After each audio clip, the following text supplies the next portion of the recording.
사람은 평생 그 말을 많이 합니다. 근데 그 중에서도 죽음을 앞둔 마지막 말, 곧 유언은 그 사람의 평생을 압축한 진심이라고 할 수 있습니다. 우리나라에도 이런 말이 있습니다. 임종의 말은 거짓이 없다. 죽음을 앞둔 사람은 더 이상 꾸미거나 계산할 여유가 없기 때문입니다. 그의 마지막 말에는 평생의 믿음과 사랑, 또 후회, 그리고 감사가 담겨 있습니다. 세계적으로 수많은 인물들이 죽음 앞에 자신의 삶을 요약하는 말을 남겼습니다.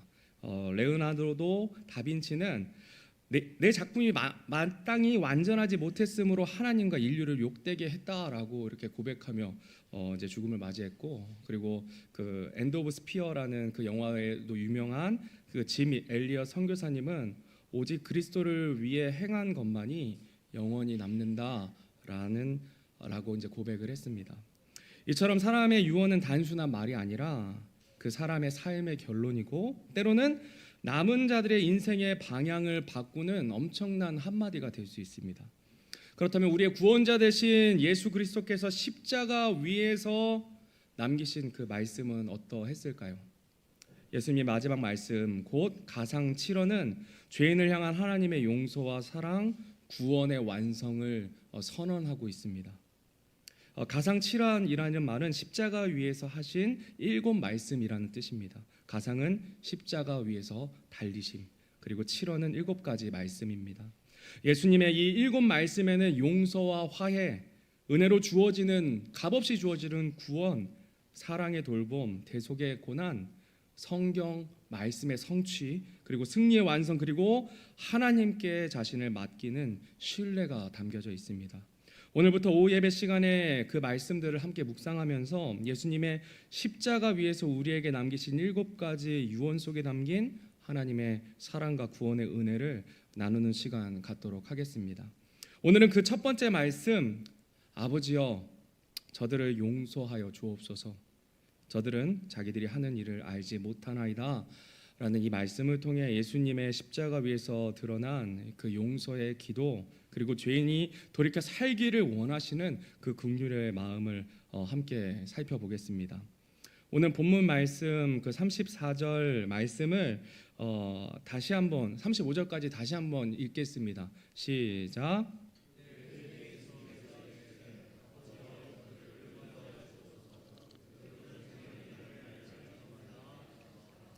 그들이 그분의 옷을 나누어 제비를 꽂고 백성은 서서 지켜보는데 치리자들도 그들과 함께 그분을 비웃으며 이르되 그가 남들은 구원하였으니 만일 그가 하나님께서 택하신 자 곧 그리스도이면 자기도 구원할 것이라 하더라. 예수님께서 십자가 위에서 하신 첫 번째 말씀은 기도에 대한 마음과 태도를 보여주십니다. 기도의 본을 보여주십니다. 방금 읽은 말씀 중에 이제 푸른색으로 이제 표시된 하시더라라는 이 단어는 미완료 시제를 사용했습니다. 이 미완료 시제라는 것은 예수님께서 한 번만 말씀하시고 끝난 것이 아니라 십자가 위에서 계속해서 마음으로 얘기하셨다는 것입니다. 계속해서 하셨다는 거예요. 즉 못 박히실 때에도, 조롱당하실 때에도, 옷이 벗겨질 때마다 아버지여 저들을 용서하소서라고 되뇌이셨다는 거예요. 예수님의 용서는 한순간의 감정이 아니라 계속 이어진 중보의 기도였다는 것입니다. 이것이 바로 십자가 위에서 드러난 우리 예수님의 마음입니다. 예수님의 공생에는 예수님께서 사역을 시작할 때에도 기도로 시작했고, 또 십자가 위에서도 기도로 마무리되었습니다. 누가복음 3장 21절 말씀입니다. 우리 같이 읽겠습니다. 시작. 이제 온 백성이 침례를 받았을 때에 예수님께서도 침례를 받으시고 기도하시는데 하늘이 열리며, 예수님께서는 요단강에서 침례 요한에게 침례를 받으시며 사역을 시작하십니다. 죄 없으신 그분께서 죄인들과 함께 침례에 순종하신 것은 완전한 사람으로서의 순종의 본을 우리들에게 보여주신 것입니다. 예수님께서는 침례를 받으신 직후에 무엇을 하십니까? 기도하십니다. 그리고 예수님께서 기도하시자 하늘이 열리고 성령님이 임하고 이는 내 사랑하는 아들이라 내가 너를 기뻐하노라는 하나님의 음성이 들립니다. 즉 예수님의 공생의 사역은 기도로 시작된 것입니다. 그리고 그 사역의 마지막 십자가 위에서도 예수님은 동일하게 기도하셨습니다. 기도로 시작하여 기도로 마치신 삶이 예수님의 삶이었습니다. 그러나 십자가 위에서 예수님께서 아무것도 하실 수 없었습니다. 손에 못이 박혀서 더 이상 병자를 고치는 그 사역도 할 수 없으셨고, 그분의 발은 나무에 고정되어서 더 이상 복음을 전하러 가실 수도 없었습니다. 제자들은 모두 도망쳤고 그분을 도울 자는 아무도 없었습니다. 그런데 예수님은 그 자리에서도 하실 수 있는 일을 하셨습니다. 그것은 바로 기도의 사역이었습니다. 아무것도 할 수 없는 십자가 위에서 예수님은 여전히 중보의 일을 하셨습니다. 그것은 세상을 향한 용서의 기도, 용서의 중보였습니다. 이 모습은 우리에게 큰 도전과 교훈을 줍니다. 우리 인생에도 아무것도 할 수 없다고 느껴질 때가 종종 찾아옵니다. 몸이 약해지고 환경이 막히고 배신당하고 도움의 손길이 사라질 때, 그때 우리는 이제는 끝났다 말하지만 예수님께서는 그때가 오히려 기도해야 할 때임을 보여주고 계십니다. 얼마 전 70주년 감사 예배 때 김혜난 집사님께서 공로패를 받으셨습니다. 30여 년 동안 병원 선교와 전도에 헌신하셨습니다. 이제 몸이 약해지셔서 예전처럼 다니시지는 못하시지만 지금도 가슴 주머니에는 늘 전도지가 꽂혀 있는 모습을 제가 봅니다. 발이 부어 예배의 자리, 발이 부어서 거동이 불편해도 예배의 자리를 지키시고, 금요 새벽 기도회에도 비가 오나 눈이 오나 오셔서 나라와 민족을 위해 교회와 저희 사역자들을 위해서 기도해 주십니다. 우리 교회 부형님들과 모매님들께 제가 부탁드립니다. 몸이 예전 같지 않아서 예전처럼 교회를 섬기지 못하셔도 낙심하지 마시기 바랍니다. 낙심하지 마세요. 가장 중요한 사역을 여러분들이 저희들보다 탁월하게 하실 수 있으세요. 지금도 충분히 하실 수 있습니다. 여러분의 그 기도가 우리 교회를 세웁니다. 사역자를 세웁니다. 영혼을 구원하는 하나님의 도움을 입는 우리 부형님들, 모매님들의 그 기도가 저희들에게 엄청난 능력이 됩니다. 제가 이 자리에 설 수 있고 제가 낙심하지 않고 여러분들이 기도해 주시는 걸 제가 너무 느끼고 있어요.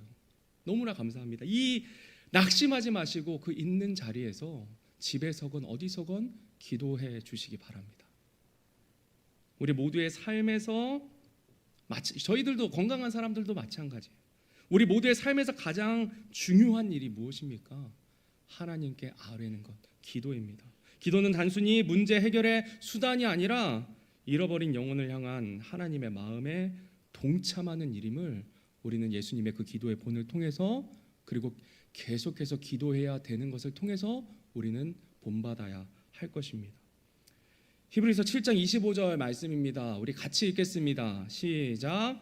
그러므로 그분께서 항상 살아계셔서 그들을 위해 중보하심을 보건대 그분은 또한 자기를 통하여 하나님께 나아오는 자들을 끝까지 구원하실 수 있느니라.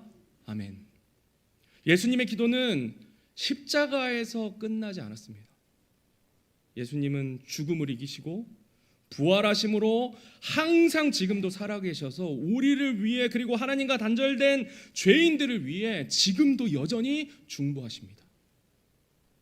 중보란 두 존재 사이에 다리를 놓는 것입니다. 중재를 하는 것입니다. 누구와 누구 사이입니까? 바로 하나님과 사람 사이입니다. 예수님 지금도 그 사이에 서서 죄로 인해 하나님과 멀어진 사람들을 위해 여전히 기도하고 계십니다. 그들이 돌이켜 회개하고 믿음으로 구원받을 수 있도록 지금도 끊임없이 간구하고 계신 것입니다. 그들이 하나님 앞에 나오는 자들을 끝까지 구원하실 수 있는 능력으로 나오기를 바라고 계신 거예요.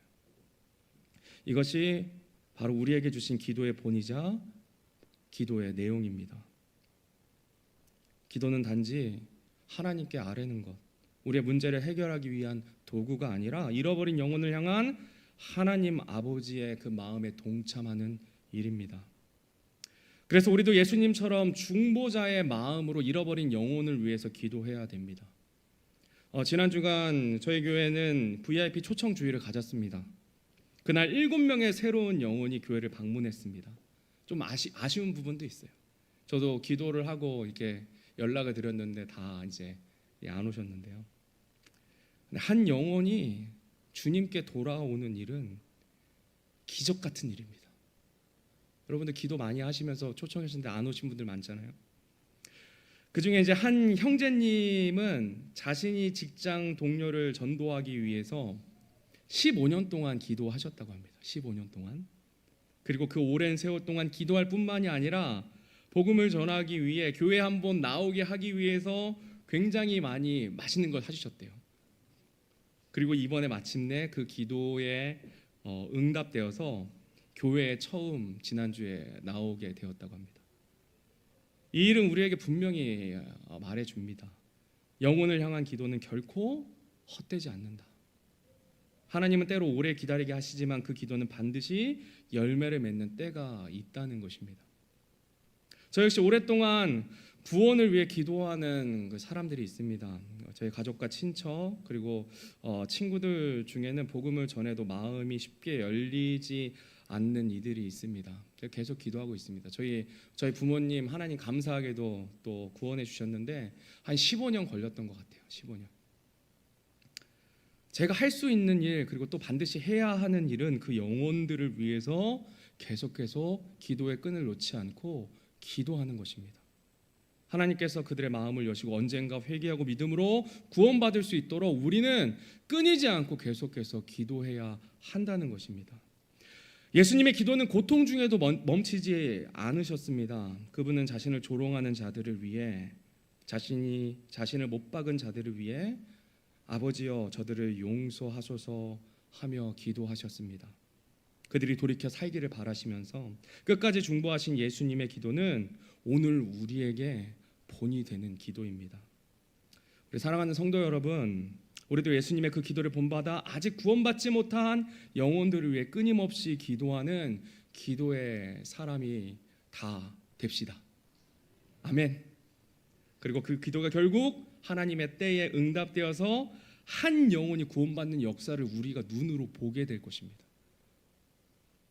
그리고 이사야서 53장 12절 말씀입니다. 우리 같이 한 목소리로 읽겠습니다. 시작.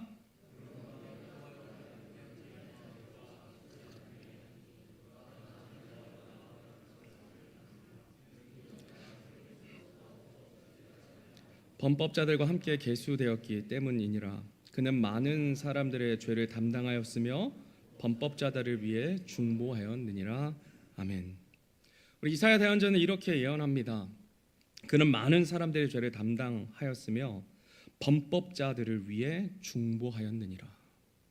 예수님께서 십자가 위에서 자신을 못 박은 그 자들을 향해 아버지여 저들을 용서하여 주옵소서라고 기도하신 것은 바로 이 예언의 말씀, 대언의 말씀의 직접적인 성취였습니다. 이사야 53장은 예수님의 고난과 죽음에 대해 적어도 10가지 이상의 예언을 담고 있습니다.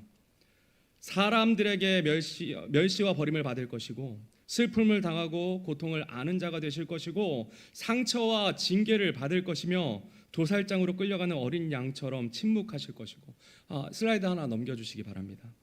주님께 상함을 받아 죽임을 당하실 것이고 자신의 영혼을 쏟아 죽기까지 헌신하실 것이고 부자의 무덤에 묻히실 것이며 범죄자들과 함께 헤아림을 받을 것이고 많은 사람들의 죄를 담당하실 것이고 방금 읽었던 말씀처럼 범죄자들을 위해 중보하실 것이다. 이 예언이 기록된 때는 예수님이 오시기 약 700년 전, 즉 기원전 8세기였습니다. 그러나 이 모든 말씀은 700년의 세월이 지나 예수님이 십자가 위에서 하나도 빠짐없이 다 이루십니다. 다 이루십니다. 기독교 변증학자인 피터 스토너라는 그 학자는 구약의 메시아 예언이 8가지가 한 사람에게 모두 성취될 확률을 10의 17승분의 1이라고 계산을 했습니다. 이를 백분율로 환산하면은 0.0000000 15개 1%. 1경분의 1보다도 낮은 수준의 가능성입니다. 이후 학자들은 좀 더 보수적으로 막 계산을 합니다. 이건 너무 말도 안 된다. 그래서 계산을 해요. 그래서 이사야 53장의 주요 5개에서 10개 예언이 한 인물에게 일치할 확률을 약 10의 마이너스 8승, 10의 마이너스 12승 사이로 봅니다. 뭐 똑같습니다. 말이 안 되는 거예요. 말이 안 되는 거예요. 인간의 계산으로는 거의 불가능에 가까운 일입니다. 그런데 하나님께서는 불가능을 가능하게 하십니다. 수백 년 전 예언된 말씀을 십자가 위에서 예수 그리스도 안에서 완전히 성취하심으로 그분이 참된 메시아, 약속된 구속자이심을 확증하셨습니다. 하나님의 말씀은 결코 땅에 떨어지지 않습니다. 예언하신 말씀은 반드시 성취됩니다. 예수님의 그 십자가는 그 약속이 이루어진 자리이고 오늘 우리에게 주신 말씀 역시 반드시 이루어질 것을 우리는 믿음으로 살아야 합니다. 혹시 아직까지 예수님의 십자가 사건을 신화나 상징적인 이야기로만 생각하는 분이 혹시 계십니까? 예수님은 결코 신화나 상상 속의 인물이 아닙니다. 그분은 실제 역사 속에서 100% 사람이자 100% 하나님으로 이 땅에 오셨습니다. 그리고 예언의 말씀대로 십자가에서 우리의 죄를 대신해서 죽으셨습니다. 오늘 이 시간 예수 그리스도께서 참으로 오셨음을 아직까지도 믿지 못하시는 분이 있다면 믿으시기 바랍니다. 그분이 실존하시는 우리의 구주 되심을 믿고 그 십자가 구속이 나를 위한 사건으로 받아들여 믿음으로 구원받는 여러분이 되기를 간절히 바랍니다. 마태복음 5장 43절에서 44절 말씀입니다. 우리 같이 한 목소리로 읽겠습니다. 시작.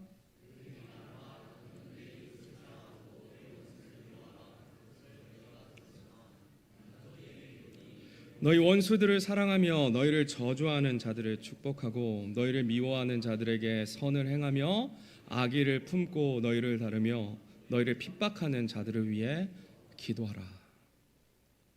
예수님께서는 원수를 사랑하고 핍박하는 자들을 위해 기도하라고 가르치셨습니다. 그리고 이 말씀은 단순히 가르치시는 것에 그치지 않고 십자가 위에서 이 말씀을 있는 그대로 실천해 보여주셨습니다. 자신을 못 박은 자들을 향해 아버지여 저들을 용서하소서 기도하십니다. 이 말씀은 산상수훈의 말씀을 완전히 이루신 장면이었습니다. 예수님께서 이렇게 행하실 수 있었던 이유는 그분 자신이 진리의 말씀이자 사랑이시기 때문입니다. 예수님은 말씀하신 그대로 사셨고 그분의 삶 자체가 말씀이셨습니다. 그런데 여기서 우리가 주의 깊게 봐야 할 점이 있습니다. 예수님께서 십자가에서 하신 말씀은 그들을 용서하겠다라는 선포가 아니었습니다. 아버지 저들을 용서하소서라고 기도하셨습니다. 즉 직접적인 개인의 용서가 아니라 하나님께 드린 용서를 위한 중보의 기도였습니다. 그 이유는 분명합니다. 예수님을 십자가에 내어준 그들이 지금 무엇을 하고 있는지, 어떤 죄를 범하고 있는지 그들이 알지 못했기 때문입니다. 즉 아직 그들이 회개하지 않았기 때문입니다. 예수님께서는 회개하지 않는 자들을 향해 억지로 용서하신다 말씀하지 않으셨습니다. 그들이 자신이 저지른 죄를 깨닫고 회개하여 하나님께 용서받을 수 있도록 긍휼의 마음으로 기도하신 것입니다. 예수님의 그 사역을 보면 그분은 자신에게 나온 자들을 직접 용서하시는 장면들 우리가 성경을 보면 너무나 많이 봅니다. 중풍병자에게 내 죄들이 용서받았느니라 하셨고, 간음 중에 잡힌 여인에게 나도 너를 정죄하지 아니하노니 다시는 죄 짓지 말라 말씀하셨습니다. 그러나 모든 사람을 다 용서하신 것은 아닙니다. 예수님께 나와왔으나 회개하지 않고 의로운 채 했던 서기관들과 바리새인들, 그리고 그들에게는 단호히 책망하시며 결코 그들을 용서하지 않으셨습니다. 서기관들과 바리새인들, 위선자들아, 너희에게 화가 있을지어다. 너희는 마치 회칠한 무덤 같도다. 겉으로는 참으로 아름답게 보이나 속에는 죽은 사람의 뼈와 모든 부정한 것이 가득하도다.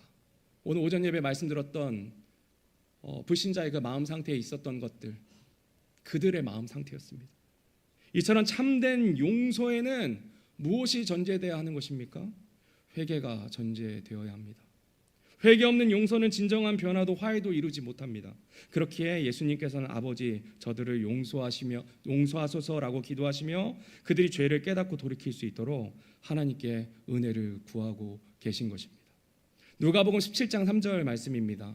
그리고 4절 말씀 우리 같이 읽겠습니다. 시작. 너희는 스스로 주의하라. 만일 내 형제가 내게 범법하거든 그를 꾸짖고 그가 회개하거든 그를 용서하라. 그가 만일 하루에 7번 내게 범법하고 하루에 7번 내게 다시 돌아와 이르기를 나는 회개하노라 하거든 너는 그를 용서하라 하시니라. 아멘. 성경이 말하는 용서의 기준은 회개입니다. 성경은 회개 없는 용서를 말하지 않습니다. 회개 없는 용서는 죄를 인정하지 않는 결과를 낳을 수 있습니다. 잘못을 인정하지 않고 돌이키지 않는 사람을 그냥 아무 일 없던 것처럼 대한다면 그것은 용서가 아니라 죄를 방관하는 것입니다. 이 사실을 너무나 적나라하게 보여준 영화가 하나 있습니다. 밀양이라는 영화 여러분들 보셨습니까? 한 여인의 아들이 끔찍하게 납치 살해를 당합니다. 그녀는 깊은 슬픔 속에 교회를 찾았습니다. 그곳에서 용서해야 한다는 말을 듣습니다. 결국 그는 살인범을 용서한다고 간증합니다. 사람들은 감동합니다. 그러나 그 여인은 진심으로 그 마음이 회복되지 않았습니다. 그녀는 진짜 용서를 확인하기 위해서 교도소로 찾아갑니다. 그 살인범이 있는 곳에. 근데 그 살인범이 뭐라고 얘기하시는지 아십니까? 나는 하나님께 이미 용서받았습니다. 회개도 뉘우침도 눈물도 없이 자신은 이미 하나님께 용서받았다고 뻔뻔하게 말하는 살인범의 태도에 그 여인은 무너지고 정신병이 걸립니다. 이 장면은 우리에게 질문을 던지고 있습니다. 회개 없는 용서가 과연 가능한가? 진정한 용서가 도대체 무엇인가? 예수님은 십자가 위에서 원수들을 위해 기도하셨습니다. 그러나 그분의 기도는 그들이 회개하고 하나님께 용서받기를 위한 중보의 기도였습니다. 회개 없는 자들을 향한 억지 용서가 아니라 그들이 돌이켜 살게 하려는 긍휼의 기도였습니다. 우리도 마찬가지입니다. 누군가 나에게 상처를 주고도 전혀 회개하지 않을 때 억지로 용서한다고 해서 우리 마음 결코 회복될 수 없습니다. 그때 우리가 해야 할 일은 예수님처럼 그 사람이 하나님께 돌아올 수 있도록 기도하는 것입니다. 그가 진짜 자신의 잘못을 깨닫고 돌이킬 수 있도록. 주님, 그가 자신의 잘못을 깨닫고 회개할 수 있도록 도와주십시오 라고 기도해야 하는 것입니다. 이것이 용서의 출발입니다. 예수님은 십자가 위에서 자신을 조롱하고 못 박은 자들을 위해 중보의 기도를 드리셨습니다. 예수님은 그들이 회개하여 생명을 얻기를 바라셨습니다. 우리 삶에도 우리를 아프게 한 사람들이 있습니다. 그러나 예수님은 그들을 향한 우리의 마음이 미움이 아니라 기도가 되기를 바라십니다. 억지로 용서하는 것이 아니라 그들이 하나님께 용서받을 수 있도록 중보하는 마음이 참된 용서의 시작입니다. 회개는 용기가 필요합니다. 그리고 용서는 사랑이 필요합니다. 우리의 삶 가운데 회개가 필요한 영역이 있다면 돌이켜야 합니다. 그리고 누군가가 잘못을 깨닫고 회개한다면 우리는 용서해야 합니다. 오늘 본문 34절 말씀을 우리 다시 한 목소리로 읽겠습니다. 시작.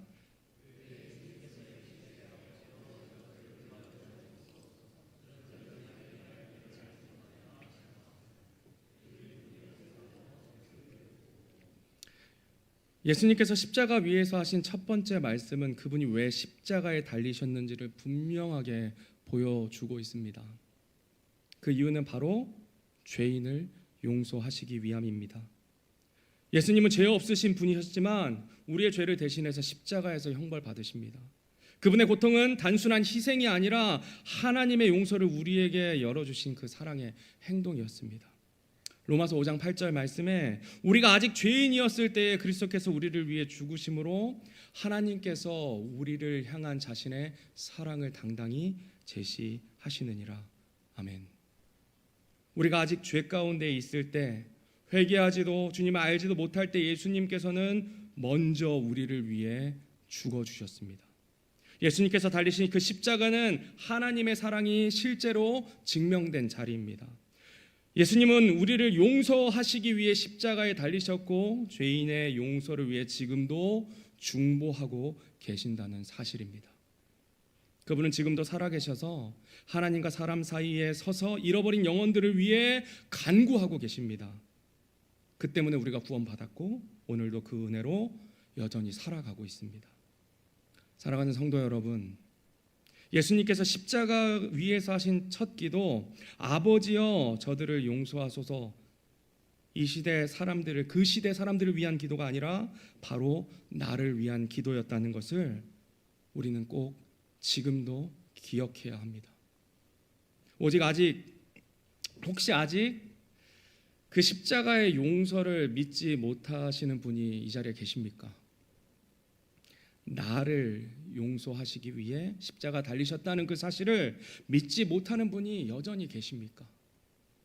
오늘 이 시간 예수님께서 나를 위해 죽으셨음을 믿고 용서받고 구원받으시기 바랍니다.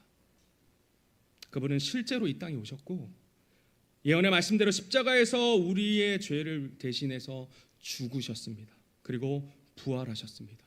그리고 승천하셔서 지금은 하나님 우편에 서서 우리를 위해 기도하십니다. 회개하고 예수님을 구주로 믿는 순간 모든 죄 용서받고 영원한 생명을 얻게 됩니다.